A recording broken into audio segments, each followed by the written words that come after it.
നിങ്ങള് പോരാൻ തീരുമാനിച്ചിരിക്കുകയാണോ? അതെ, ഞാനും സുമിത്രയും കുറച്ച് മുമ്പേ ഇറങ്ങും. എങ്കിലിപ്പൊ വരണ്ട. നിങ്ങള് രണ്ടുപേരും ഇപ്പൊ ഇറങ്ങണ്ട. അതെന്താ അമ്മേ?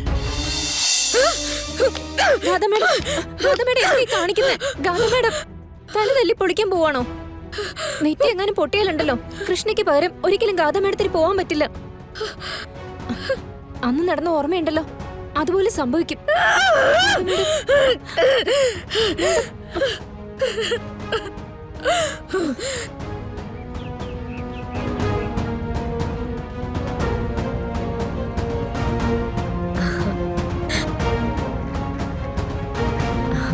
മോളെ,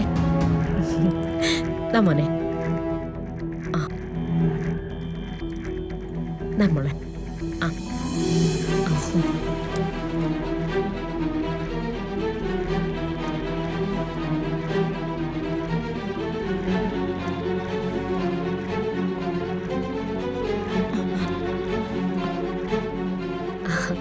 കൊടുക്ക സിത്താരെ. ഇതൊക്കെ നമ്മൾ അമ്മമാർക്ക് കിട്ടുന്ന ഓരോ അവകാശങ്ങളാ.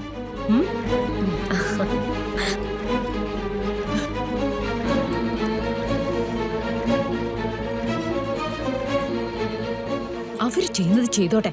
ഈ മമ്മി എന്തിനാ ഇതൊക്കെ ചെയ്യാൻ നിൽക്കുന്നെ? ഗാഥ മാഡം, സിത്താര മാം അവിടെ ഏത് അവസ്ഥയിലാണ് നിൽക്കുന്നതെന്ന് അറിയാമോ? ഒന്ന് അടങ്ങി നിൽക്ക്.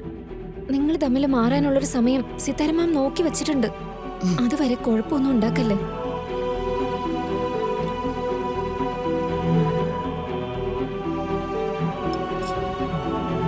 ഇനി തരും.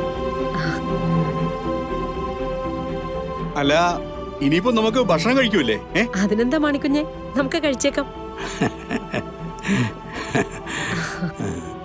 ഒരാളുടെ കുറവുണ്ടല്ലോ സിത്താരെ.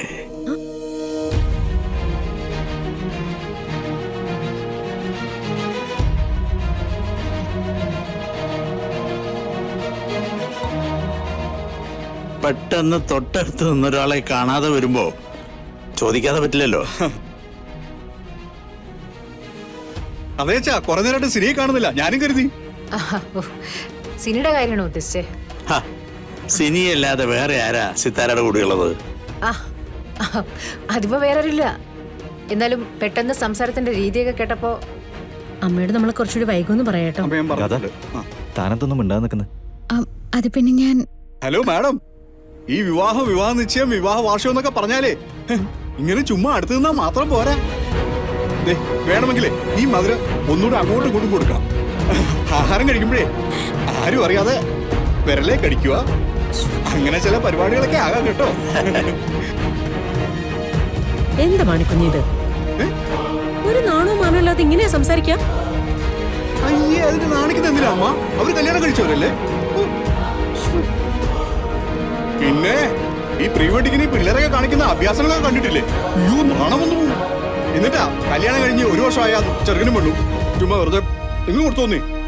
എന്റെ പൊന്നു മാണിക്കുഞ്ഞ്, താൻ ഈ വിഷയത്തിൽ ഇടപെടണ്ട. താൻ ഇടപെട്ട എന്താ കുഴപ്പമെന്നറിയോ? താൻ എന്നെ പിള്ളേരുടെ കോലത്തിൽ ചെന്ന് എത്തിക്കും, അല്ലേ കഥ? എനിക്കറിയില്ല.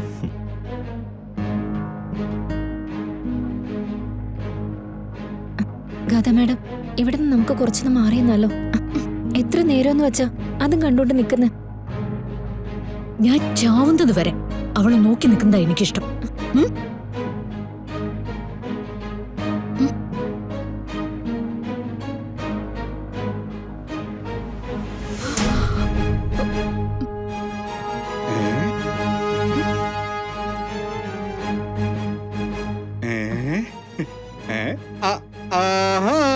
സാറേ,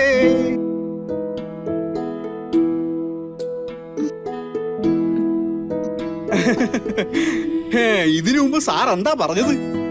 18 19 വയസ്സുള്ള പിള്ളേരെ വഴിതെറ്റിക്കാൻ ഞാനായിട്ട് സാറിനെ നിർബന്ധിക്കുന്നു. ഇപ്പൊ സാറ് ഇത് എന്തോന്നാ? ഞാൻ പറഞ്ഞപ്പോഴായിരുന്നല്ലോ സാറിന് കുഴപ്പം. ഇപ്പൊ കയ്യിലിരിപ്പ് കണ്ടില്ലേ? അതെ, ഭാര്യ ഭർത്താക്കന്മാരായി ഇങ്ങനെയൊക്കെ ഉണ്ടാവും. അതിനൊരു കുഴപ്പമില്ലെന്നേ. അച്ഛാ, അമ്മേ, അച്ഛനും അമ്മയൊക്കെ പണ്ട് ഇതുപോലെ തന്നെ ആയിരുന്നു.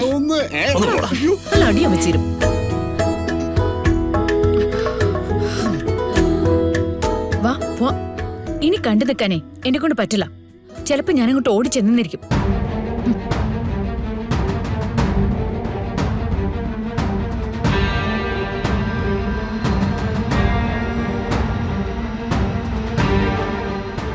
ഗാഥമോൾ എന്താ കൂടെ കൂടെ സിത്താരെ നോക്കുന്നേ?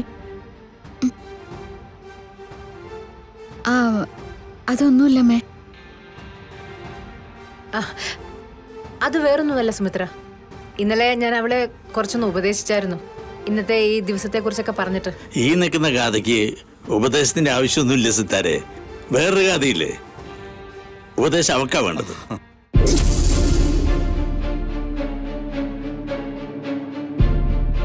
വേറൊരു ഗാഥയോ? നന്ദേട്ടൻ എന്തൊക്കെയാ പറയുന്നേ? അല്ല, നമുക്കാർക്കും വലിയ ഇഷ്ടമില്ലാത്തൊരു ഗാഥയുണ്ടല്ലോ. ഞാൻ പെരുമാറ്റത്തിന്റെ കാര്യം പറഞ്ഞതേ. ഓ, അതായിരുന്നോ? അതൊക്കെ ഇനി ഗാഥമോള് ശ്രദ്ധിച്ചോളും അല്ല മോളെ? അതെ.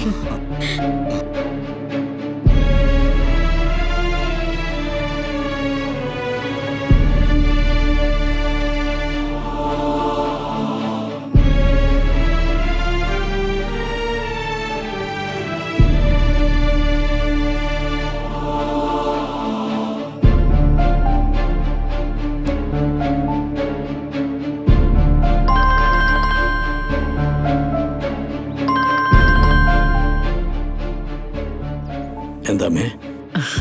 ഏയ്, ഇവിടെ ഇരുന്നിട്ട് എനിക്കൊരു സമാധാനവും കിട്ടുന്നില്ല. അതാ, അവിടെ വേറെ കുഴപ്പമൊന്നുമില്ലല്ലോ അല്ലേ? ഇവിടെ ഒരു പ്രശ്നമില്ല. നമ്മൾ ആഗ്രഹിക്കുന്ന പോലെ തന്നെ കാര്യങ്ങൾ മുമ്പോട്ട് പോകുന്നത്. ആ, അങ്ങനെ തന്നെ നടക്കട്ടെ. ആ, പിന്നെ അമ്മേ, ഇന്ന് വൈകുന്നേരം ഇവിടെ എന്തോ പ്രത്യേക പൂജയൊക്കെ ഉണ്ട്. എന്തിനുള്ള പൂജ? നവീനും ഗാഥയും പുതിയ ജീവിതത്തിലേക്ക് കടക്കുന്നതിന്റെ ഭാഗമായിട്ടുള്ള പൂജയാ. ആ പൂജയില് മുഴുവൻ വിളക്കുകളും കത്തിക്കുന്ന പെൺകുട്ടി ദീർഘസുമംഗലിയായിട്ടിരിക്കുന്ന പൂജാരി പറഞ്ഞ്. നിങ്ങള് പോരാൻ തീരുമാനിച്ചിരിക്കുകയാണോ? അതെ, ഞാനും സുമിത്രയും കുറച്ച് മുമ്പേ ഇറങ്ങും. എങ്കിലിപ്പൊ വരണ്ട. നിങ്ങള് രണ്ടുപേരും ഇപ്പൊ ഇറങ്ങണ്ട. അതെന്താമ്മേ? സിത്താര നടത്തുന്ന പൂജയില് പങ്കെടുക്കുന്നതും ആ വിളക്കുകൾ കത്തിക്കുന്നതും കൃഷ്ണ തന്നെയാണെന്ന് ഉറപ്പാക്കണം. അതുകൊണ്ട് അത് കഴിയുന്നതുവരെ നിങ്ങൾ രണ്ടുപേരും അവിടെ തന്നെ ഉണ്ടാവണം. അമ്മേ,